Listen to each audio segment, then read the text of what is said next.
And we're back. Welcome to the penultimate footballing episode of Esso versus Erik. I say that because Wednesday's episode is going to be my actual series wrap-up, where I go through the actual comparisons across the entirety of the season, how we performed in each competition, where we finished in the table, all the stats, this, that, and the other for the actual Esso versus Erik part of the series. And then Friday will be the series finale, which will, of course, be the Champions League final against PSG. But today's episode, unfortunately, is Brighton away, which is an incredibly sore topic right now, given how Manchester United just 2 days ago lost to Brighton away in the brand new season. But this was the final fixture of last season, and it was a comfortable victory for Manchester United. So hopefully, to round off the Premier League part of this series, we can have another comfortable victory as it was in real life. And it is something on the line in this game. If you look at the Premier League table, we do need to get at least a draw in this match to secure third spot in the Premier League table. Newcastle do have a chance of jumping above us. We are going to finish top four.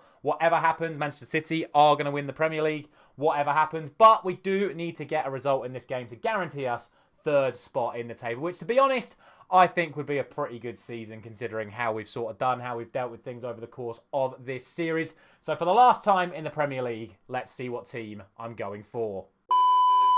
And this is what it's going to be. It's going to be the 4-2-3-1 formation once again. And fingers crossed, touch wood, barring any injuries, this will also be the starting lineup going into the Champions League final as well. I spoke about it in the Arsenal game. I want to play this shape against PSG's 4-3-3 setup. And I think this is the most informed players we have got available to us right now. So this is the lineup that I'm going for in this game, and will be the lineup going in to that Champions League final. Like I say, I just got to hope that people don't get injured. I've obviously got key substitutions available on the bench to take off and rest key players such as Bruno and Casemiro, who are still coming back from their injuries, and maybe a couple of others like Rashford and Taremi, who are essential to how we play. But that's the lineup we're going for. We want to end the season with a positive result.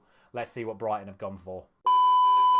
And so for Brighton, it is a 3-4-2-1 formation. They've got Verbruggen in goal, a back three of Webster, Van Hecke and Igor. Right wing back is going to be Lamptey, left wing back is going to be Mitoma, a midfield duo of Dahoud and Belaba, and then it's going to be João Pedro and Enciso playing off of Evan Ferguson up front. A very interesting style of play, something I did try myself at one point. Let's get into the kickoff. A firm handshake between the managers before the final game of the season. And let's get things kicked off right now. It is Brighton who get things underway. And annoyingly, the stats thing is still there. I'm going to see if I can get rid of it.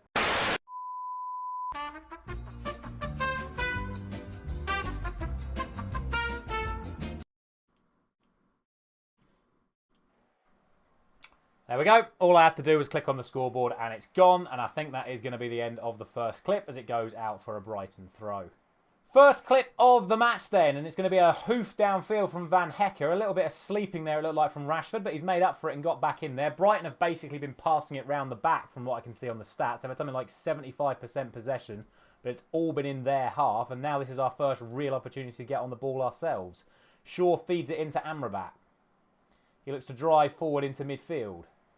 Looking wide for Shaw again. Shaw goes at the Brighton defence. Can he put a ball in early? He does. It looks for Ahmad round the back. And Ahmad forces an early save from Verbruggen. Good early chance for United. Well, good news in our pursuit of third place as Brentford have gone ahead against Newcastle, as you can see in the bottom corner. But now there's going to be a corner from United as Shaw whips it in. It's going to come back to the left back. He feeds Bruno Fernandes. Good touch, good shot! And Bruno Fernandes puts United ahead. The captain with another goal. I think that puts him level with Rashford in the top goal scorer standings. But I said we wanted to have some fun on the final game of the season. Show a bit of quality. And that's exactly what we've done. Shaw to Fernandes. Little skill touch. And then on the volley, whips it perfectly in. Postage stamp, Bruno Fernandes, 1-0. But it wouldn't be this series if there wasn't immediate drama from the kickoff as Evan Ferguson walks straight through and Onana makes a brilliant save. Oh my word, why are we always so sloppy after we score? In the midst of all that chaos, Newcastle have also equalised. So we still have to make sure we get our result here because Newcastle look like they're coming back into it. Throw in now to Brighton. Just 10 minutes left of the first half. There's not been many clips in this game, but I think that's just because both teams have been set up relatively defensively in terms of playing possession. De Hood feeds it on to Igor. It's back to Van Hecker. Can we steal it or will Brighton get in behind us? Webster.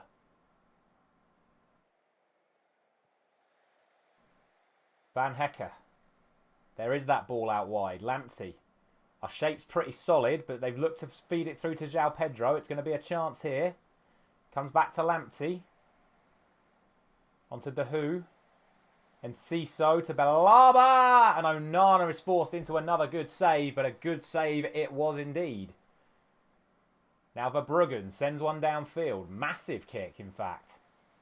Ferguson wins the header. Rashford intervenes on Lamptey.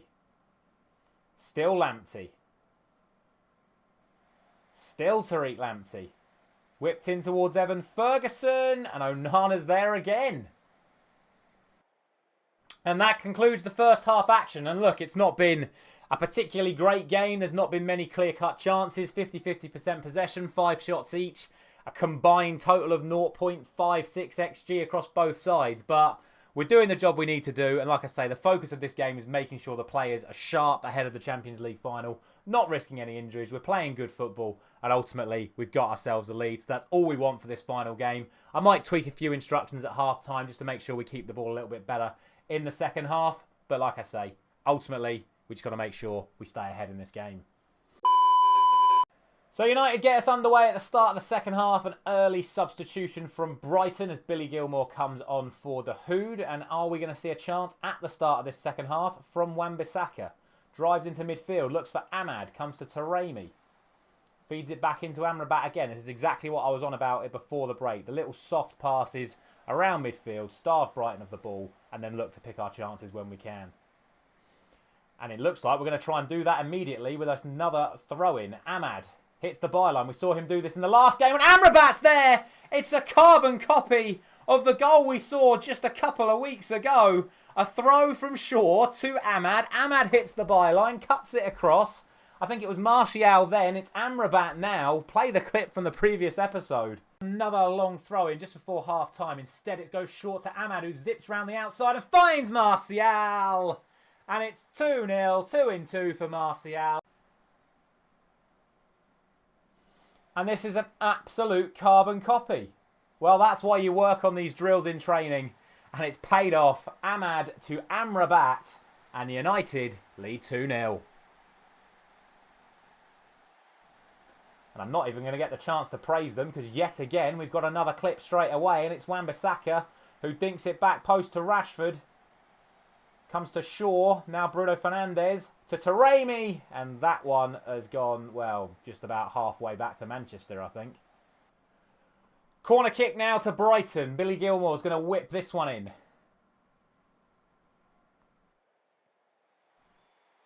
Upamecano heads it clear. It's going to come back to Gilmour. Looks for Igor. Casemiro steps in. The referee's given a penalty. I was about to take Casemiro off as well as a bunch of other of our key players when it hit 55 minutes. We've seen these given on this series plenty of times. So I'm not surprised to see this one given. They're saying it's for a hard tackle. And I don't really know if they're justifiable as penalties. But it's what's given on this game, so I can't knock the consistency. It's going to be João Pedro. And he scores, and it's 2-1. Obviously, the United players very unhappy. I'm obviously a little unhappy as well. But like I say, at least the game's consistent. We have our settings set to get stuck in. So players are putting in strong tackles. And this one's cost us. So it's 2-1. I'm still going to make those changes. It was always my plan to get to about 55, 60 minutes. And then make the changes with the Champions League final in mind. I'm going to take off who I believe are our four most key players, which are Bruno Fernandes, who I'll take off for Eriksen. I'm going to take Rashford off for Garnacho. I'm going to take Shaw off for Malacia. And I'm going to take Casemiro off for Scott McTominay, who I did not put on the bench. So I'm going to put Mason Mount on instead. And then I'm going to swap Amrabat into deep line playmaker. And I'm going to set Mason Mount as box-to-box midfielder. which just means I need to move him up a little bit further forward. That is where he's most comfortable. Move Amrabat up a little bit further forward, but keep him as a ball-winning midfielder. And we will leave it like that for the remainder of this game for now. And then maybe on like 75 minutes, we'll make the last change, depending on who is most tired out of our remaining players. And now, with it being the 75th minute, I am going to make the final change, and it is going to be Taremi who comes off. I'm going to bring Martial on to make his final appearance for Manchester United. He's had a pretty good season for us on this series, but, you know, obviously his wages are too high. We've got strikers available to us already. We don't really need Martial going into the next season if we were to continue on this series. So we'll give Martial his farewell performance in front of the travelling Manchester United fans one final time. It says he's nervous. Let's see if we can G him up. What should we go? We'll go for pump fists. And we'll go out there and make an intact with the little time we have left. It's not affected his nerves. But come on, Martial. One last performance from you in the final game of the season. It's going to be another long throw. Malacia to Martinez to Upamecano on the volley. What a save for Bruggen. I thought the net was about to ripple. It was a great camera angle of that. One more throw-in coming in from Wan-Bissaka. It's headed clear. We're into the last 2 minutes of normal time. It looks like this could be a Brighton counter-attack. It's going to be Vasquez round the outside of Wan-Bissaka. Fed into Enciso. Mount does well. It comes to Amrabat. Is this going to be a Brighton chance, or is this going to be a Manchester United strong build-up? Good play for Upamecano onto Mount. There's a ball in behind for Ahmad if he can find it, which is what he's looked to do. Now here is Ahmad. Taking on Vasquez, back into Mount, on to Eriksen, back to Amrabat. Ball in behind to Ahmad, it's brilliant build-up. Amad Diallo, cuts it back, Martial! Has his moment. He peels away, doesn't celebrate in front of the United fans, but Martial gets his moment on his final game for Manchester United. Unregistered for the Champions League, and we might end up thinking that we might need him. But we didn't register him. He's not going to be able to play, but he gets his goal on his final appearance in front of the Manchester United fans. And what a send-off for Anthony Martial. Certainly a much better one than what we got to see in real life, as he basically didn't play for the entirety of the second half of last season before wandering away into the darkness.